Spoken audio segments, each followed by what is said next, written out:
জীবন দিয়ে শেখ হাসিনাকে বাংলাদেশ থেকে বিতাড়িত করেছে। সেই 24-এর সৈনিকেরা বাংলাদেশের প্রতিটি প্রান্তে প্রান্তে ছড়িয়ে আছে।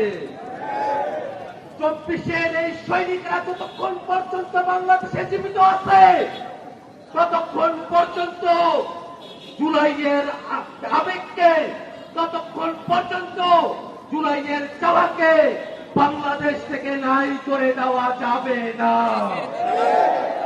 অনেকে ভাবছে 24-এর জনগণ জানান দিতে চাই 24-এ আমরা জীবন দিয়েছি, আর কোন চাঁদাবাজকে বাংলাদেশের ক্ষমতায় বসাতে নয়, আর কোন শোষণকারীকে বাংলাদেশে ক্ষমতায় বসাতে নয়, আর কোন জুলুমবাজকে বাংলাদেশে ক্ষমতায় বসাতে নয়।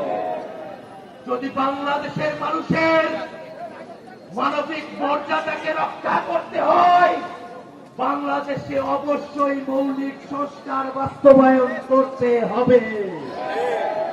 ভাইয়েরা আমার, সরকারি অফিস আদালতে যাওয়ার পরে বাংলাদেশের মানুষেরা ভোগান্তিতে থাকবে, এই কারণে আমরা 24-এর আন্দোলন করি নাই।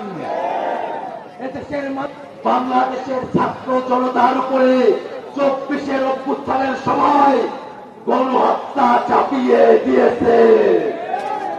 যারা বাংলাদেশের গণতন্ত্রকে হত্যা করেছে, বাংলাদেশে বারবার গণহত্যা করেছে, সেই আওয়ামী লীগকে বাংলাদেশের জমিনে অবশ্যই অবশ্যই বিচারের কাঠগড়ায় দাঁড় করাতে হবে। আওয়ামী লীগ এবং আওয়ামী লীগের গুন্ডা নেত্রী শেখ হাসিনা বাংলাদেশে তাকে ফিরিয়ে নিয়ে এসে সর্বোচ্চ শাস্তি কার্যকর করতে হবে।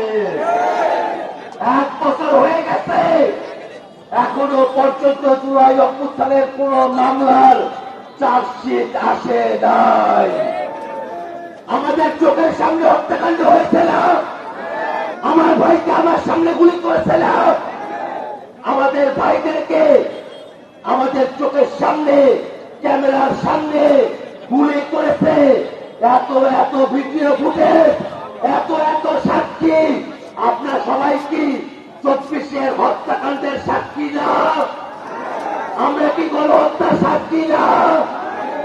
এত মানুষ গণহত্যার সাক্ষী, কিন্তু এখনো পর্যন্ত কোন চার্জশিট আসে নাই। আমরা অন্তর্বর্তীকালীন সরকারের কাছে আহ্বান রাখতে চাই, অবিলম্বে জুলাই অভ্যুত্থানের মামলার বিচার কার্যকে দৃশ্যমান করতে হবে। বাংলাদেশের মানুষকে যদি শান্ত করতে হয়, ওই আওয়ামী গণহত্যাকারীদের বিচারের মুখোমুখি দাঁড় করাতে হবে।